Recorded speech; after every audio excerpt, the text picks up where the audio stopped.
So we want to assure families that when a school closes, if their children qualified for lunch in that school, then they will continue to receive those lunches. And we will be distributing those lunches to those families in, it's undefined yet exactly how that will happen. Some districts are already doing it and providing a model for that, but we will provide food for students when their schools close.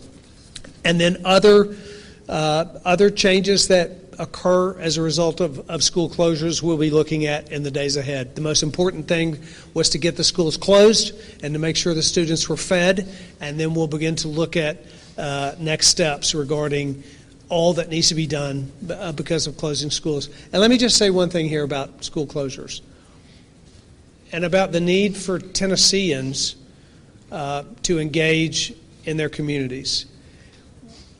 We saw over the last several weeks how Tennesseans came together to help their neighbors when a tornado came. What's about to happen across schools, across this state, is that schools will close. Students who have no child care will be returning home.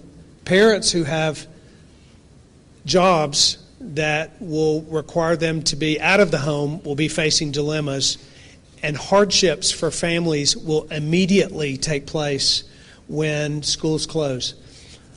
I'm urging Tennesseans to step up in their communities and to be a part of the solution. Yes, we will pursue funding, we will pursue relief. It's a part of what we're doing in adjusting our budget. But what we really need are Tennesseans to step up and engage. If you're a church, you need to consider adopting a school. If you're a family that has an opportunity to keep a kid for a neighbor whose parents both work, you ought to consider helping that family through the time of transition. Tennesseans can do this. This is what we're made for. And I encourage Tennesseans to take this example to serve their neighbors, as well as many other examples that will be presented in the weeks and months ahead as we deal with this crisis across our state. As we assess the major public health implications of COVID-19, I am very encouraged about the access to testing that has become available in our state. We have worked very hard in the last couple of weeks to pursue the increase of available testing for Tennesseans. The more folks can get tested, the more likely it is that we will slow the spread of this disease. We have worked with the private sector through and with our public health department to increase the amount of testing available and the sites with which people can be tested.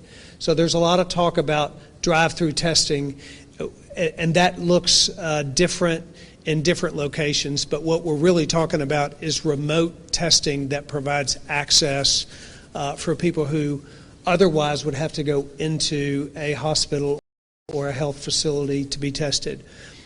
I'm pleased to announce today that we have currently planned 15 remote assessment sites that will be up and operating across our 6 major metropolitan areas by the end of the week. Some of those sites are already open. I was on a call with the White House and other governors today, and it's our understanding that millions of available tests will be distributed throughout the country over the next week or 2 weeks, beginning today and ramping up over the next 2 weeks. We currently have the capacity to test thousands a day in Tennessee now, so we have sufficient tests for the people that are presenting themselves to be tested. And now we are delivering and we are bringing online remote testing sites from one end of the state to the other.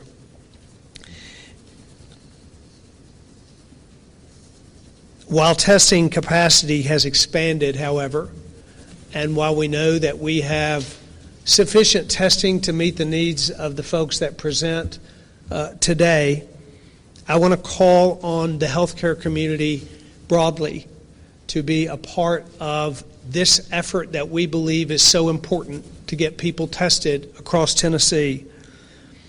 The healthcare community must be vigilant about assessing patients who need it. And I urge physicians, I urge urgent care clinics, I urge every rural hospital and every urban hospital, every provider of healthcare to not turn away any patient who presents themselves with a willingness to be tested, to be assessed to determine if they need a test. We do not want anyone in this state who has a need to be tested and who qualifies for testing to be turned away for any reason. And I want to say to anyone in this state, there is a public health clinic in every county in Tennessee. And that public health clinic will provide guidance and or testing for you if you go to that clinic as a result of symptoms or contact with someone who has tested positive.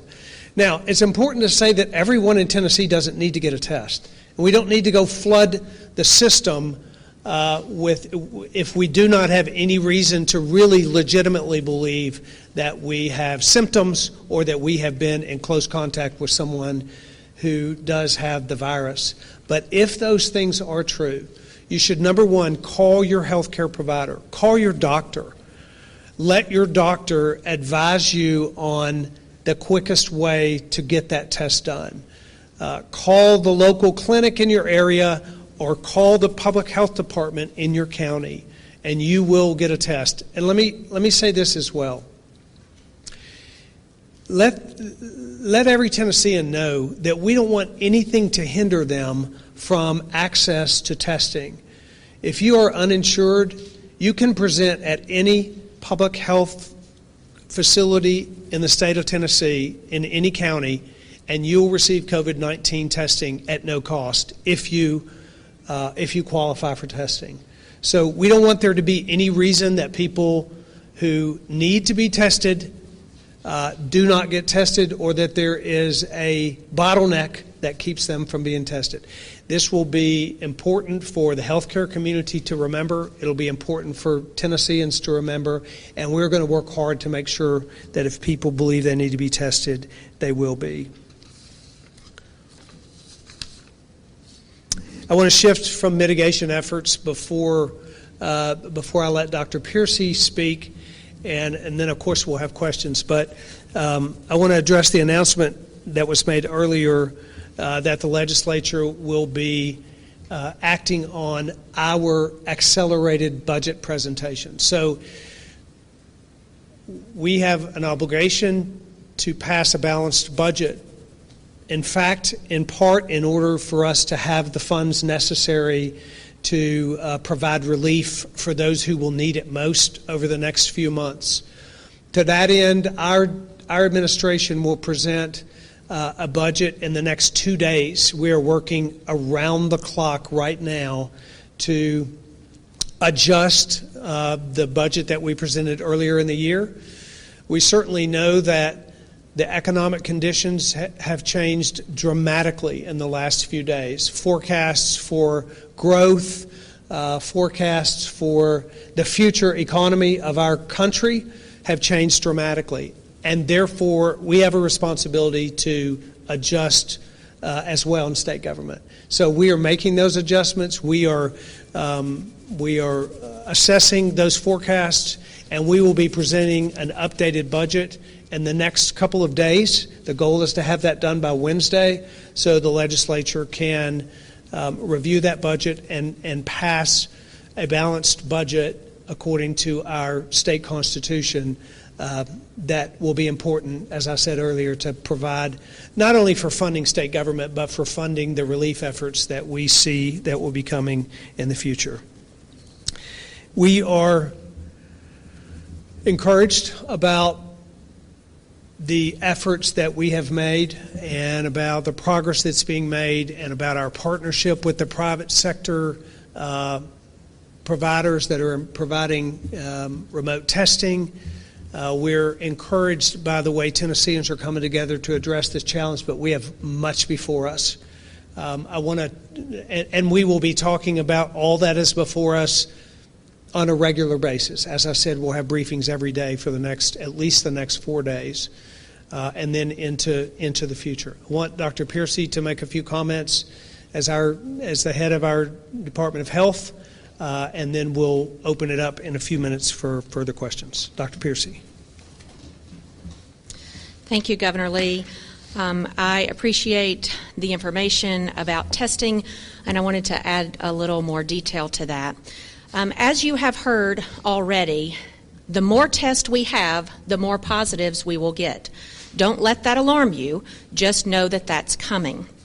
We have just put out our numbers for today. Our numbers for today are 52, and you will notice that the majority of those are still in urban areas, Davidson and Williamson.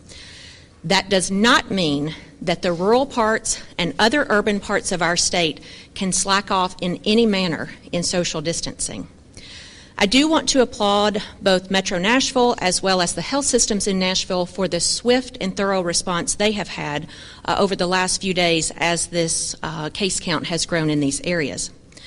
You will also see on our website that starting just a few minutes ago, we are now reporting cases by age range. We are doing that in segments to identify trends that might be in certain age groups. You will also notice that those numbers don't add up yet, and we are posting the ones that we have age data on. So as soon as we get that information, we will update the website. We currently have not seen any specific trends, but we are monitoring for those in every aspect. Finally, I wanted to drive home the point about anyone who needs the test can get the test. But who needs the test? Symptoms are fever, cough, and shortness of breath, or if you're feeling ill and have been directly exposed to someone with COVID-19, you are the ones who qualify for the test. We want to prioritize our test for our healthcare workers and our older Tennesseans, 65 and older. So I want to set that expectation that if you have sniffles or mild symptoms and you go for testing, you might not meet the screening criteria. That doesn't mean that we have a shortage of them. It means we are using those judiciously so we can test the people who need it. Thank you for what you're doing. Thank you for the coverage that you're providing to this ever-changing experience. And we're happy to take questions.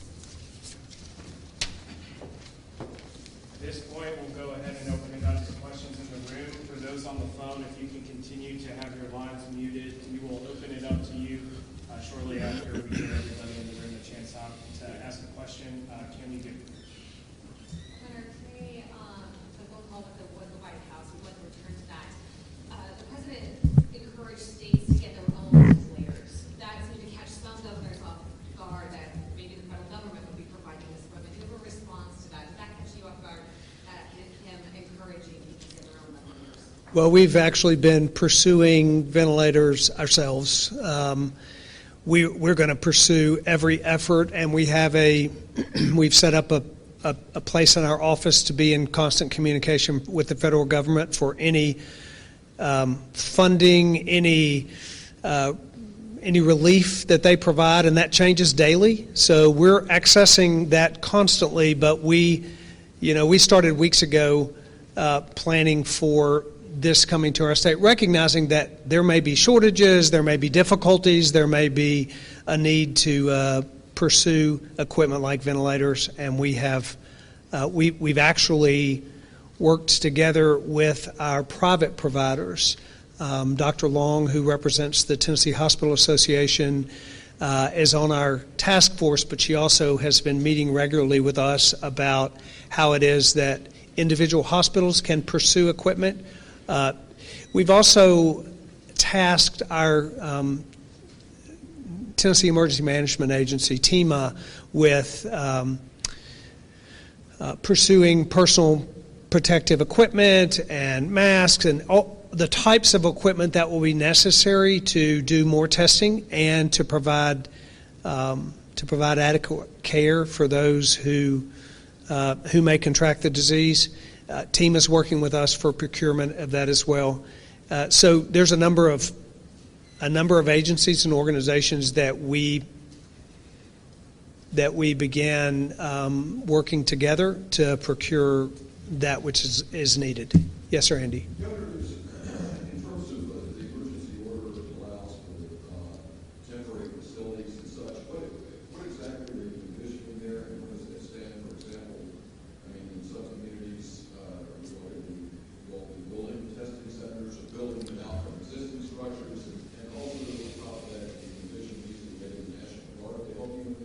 So remote testing facilities are looking a lot of different ways. Some of them will be very temporary testing facilities, tents in a parking lot that are equipped to appropriately provide safety, public safety, and provide testing at the same time.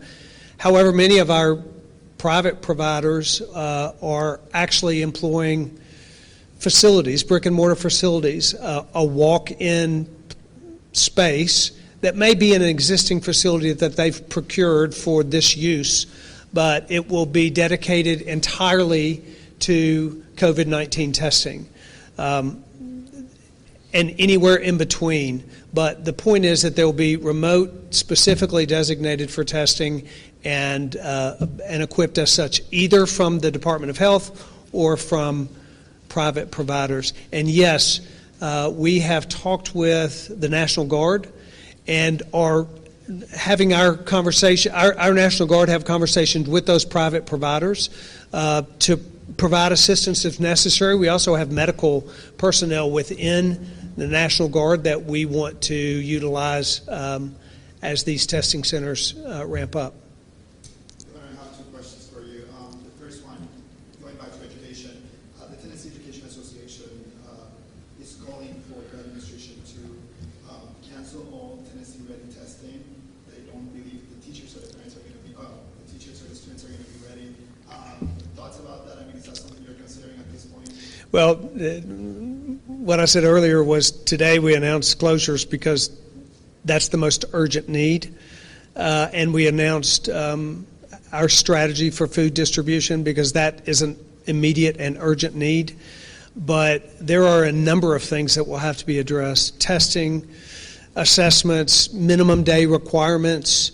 There are funding associated with numbers of days that schools are in session and the varying numbers that multiple districts will have based on who closed when. So those are all very important issues that will have to be addressed, and we are actually in the process on every one of those, but we don't have finality to those yet, but we will in the days ahead. My second question, it's about your statement this morning. You were encouraging schools to close, but you're not mandating them to close. I wonder, why are you choosing to encourage them and doing it as a suggestion and not as an executive order or a mandate? Yeah, you know, every school district is different. It's why some had closed earlier than others.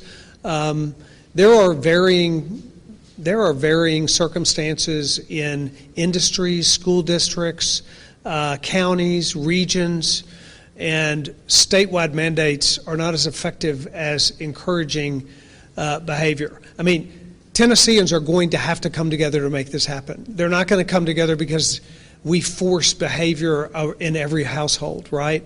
This is something that we need the public to weigh into and to come alongside our guidance and our suggestions. We believe that every school district will close as a result of that suggestion, and we believe that in the spirit of bringing people together to actually have more involvement, we'll do that through encouragement and through admonition and through strong suggestions. Governor, Yes, sir. your counterparts in other states have done some significant measures, including calling for bars and restaurants to close. Are you considering something like that? And what do you think of Mayor Cooper's announcement? Well, I think that when we're facing and when we're looking at science that shows that we should try not to gather in spaces of 10 or more, then a crowded bar certainly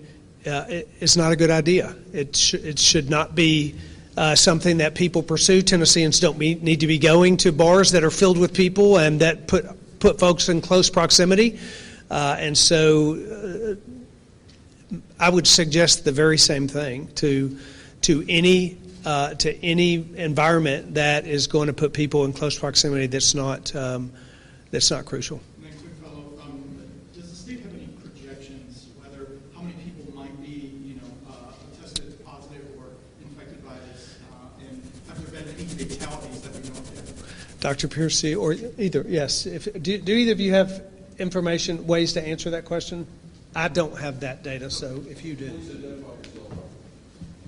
Yeah, my name is Dr. John Dunn, state epidemiologist. We are working with different colleagues to look at modeling. There's some information that's about out there currently. Some of the best information we have, of course, is from the data from other countries and from jurisdictions in our country that are ahead of us. And what's that indicating right now? I said we're working on that. We don't have any firm numbers. Do you have any fatalities in this state? Has anyone died? No. Governor, to follow up on that, if a bar doesn't want to close, though, how do you enforce that? I mean, does the state have to do that in the local jurisdiction? Well, the mayor's obviously the jurisdiction with which the public health officials made a edict to close those bars requires Metro to enforce those. But certainly, we hope that as this unfolds, there won't be a need for enforcement of Tennesseans to comply with keeping people in our state from dying. This is not something that people should be deciding their behavior based on whether or not they're concerned about contracting the disease themselves. Every person that contracts this disease, whether they're concerned about it for their own personal health, they are risking the lives of other people. And that's the message that we want to remind people. You may not have as much personal concern as others about contracting this disease, but people go with the disease undetected for days, making contact with potentially dozens of people, many of who could be elderly, or making contact with someone who will be in contact with the elderly. We have vulnerable populations whose lives are truly at risk if our behavior in this state is not responsible. And so we implore folks to take responsible actions. They were not in this, part of the spectrum yet, but for Tennesseans that might even lose their job or they won't get to work because something's closed or whatever, what can the state do, and are we at the point where you are considering the need to do so? Well, certainly the state has, for example, unemployment benefits that we will look at to make certain that the reserves are appropriate to provide unemployment insurance for those who qualify for that. We will be announcing, once we clarify what those are, we will be announcing specifics around requirements with regard to TANF funds, for example, needy assistance for needy families. We're looking to loosen the restrictions around those requirements so that folks have more readily accessible, that have more ready access to those funds potentially. None of those are all things we're working on. We're not prepared to announce those yet, but we recognize it's going to come as a great financial hardship to many people, and we want to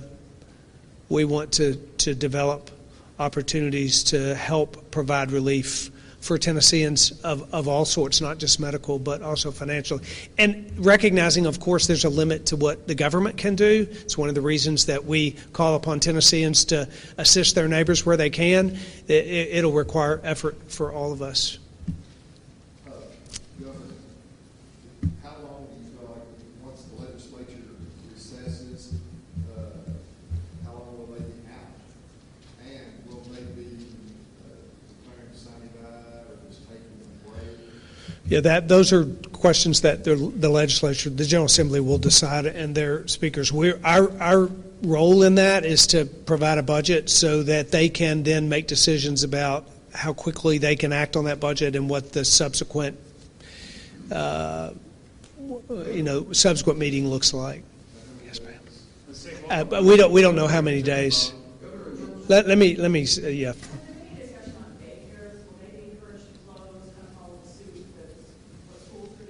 There hasn't been guidance around that. We'll pursue guidance on that. We're working to look at how we can provide funding for daycare as there's more of a requirement for that as schools close. That will take some time, of course, and there is a significant federal funding package that we've all heard about that has to make its way through Congress in order for those that spending and those funds to be available to states.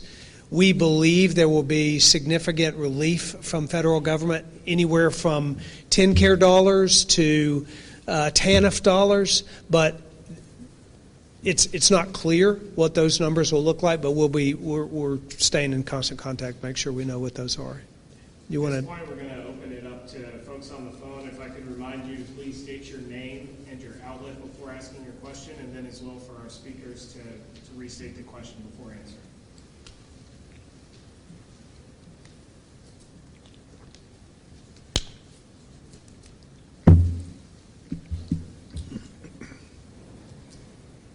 All right, seeing none on the phone, we'll have room for a couple more questions. Yeah, that's fine.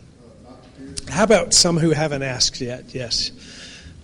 You're talking about relief like unemployment. There are a lot of physicians, especially in Nashville, who tours that they cancel, bartenders' wages as well as tips. Can you give them any way that they might be able to make a cross income? Well, again, the implications of this financial halt we're just starting to see. And there will be a lot of folks that find themselves in difficult situations. We will expand our opportunity for serving those who are in need, whether it's the uninsured, and we are looking at strengthening our budget to provide safety care funding for the uninsured. We don't know. That's one of the things we're considering. Funding for TennCare, funding for testing for everyone that is uninsured, strengthening our unemployment unemployment insurance benefit. There are a number of ways that we can provide safety nets for people, but this economic downturn that has hit immediately and hard will have strong ramifications for many people. We recognize that, and we hope that this will be short-lived. And let me just say this. This is one of the reasons that we have to work so hard to slow the spread of this disease. Because if we can arrest this or certainly mitigate it to a degree that it doesn't have an overburdening effect on our healthcare system, if we can address this in a meaningful way, we soften the financial blow to the economy of this country. It's why it matters that people wash their hands and stay home if they're sick and don't go out if they don't have to and don't go to a crowded bar, and do all of those things that everyone is reminding us to do. It's why this is so important, because people's lives and livelihoods will be profoundly impacted based on how every single Tennessean responds to this. Sam, you started to ask. I'm just curious, Dr. Pearson, you know if the hospitals, we have enough beds across the state to handle the potential number of patients, and do you have any idea where these testing sites will be in Memphis? So to answer your first question, we have a system in the state called HRTS, HRTS, Health Resource Tracking System, and that's been something that's been stood up for quite some time, several years. And so we know exactly where our beds are, what our bed capacity is, including ICUs and including ventilators. At this point, we don't have any shortage, but as Dr. Dunn has said, we don't know what the rates will be, and that's the entire point, as the governor just mentioned, about flattening the curve. That line, when you see the chart on flattening the curve, that horizontal line is the threshold of where our health system anywhere can tolerate the influx. And so by spreading out and slowing down number of new cases, our health system is able to keep up better. As far as Memphis, I am not privy to the exact location yet. Commissioner, Before I will take the last question. last week you talked about how the state was going to use those $10 million from the CDC to use them to telemedicine. I'm wondering if you can explain, the status of that telemedicine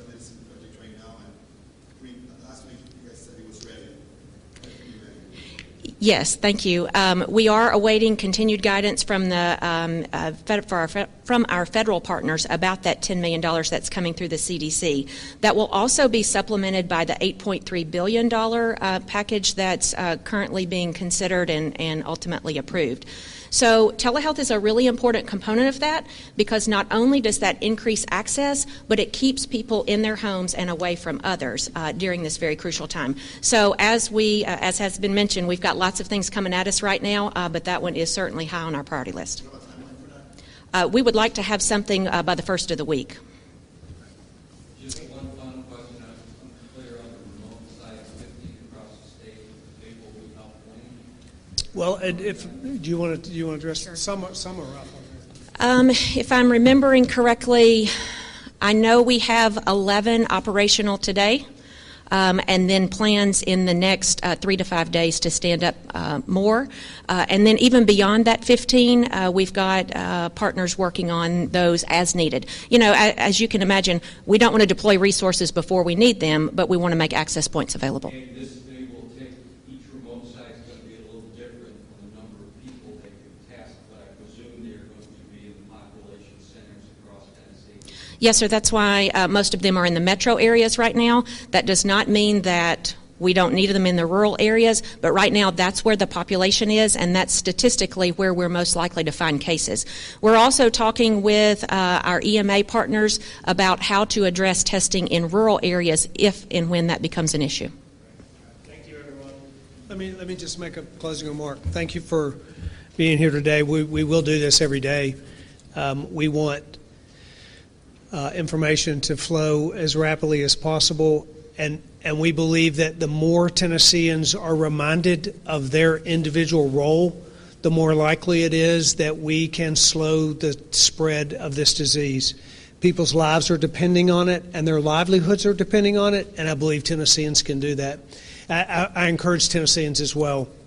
Pray for our state, pray for its citizenry, that we will have wisdom and discernment in the days ahead to make the decisions that will save people's lives and that will mitigate the spread of this disease in our state. Thank you very much. We will talk again to you tomorrow.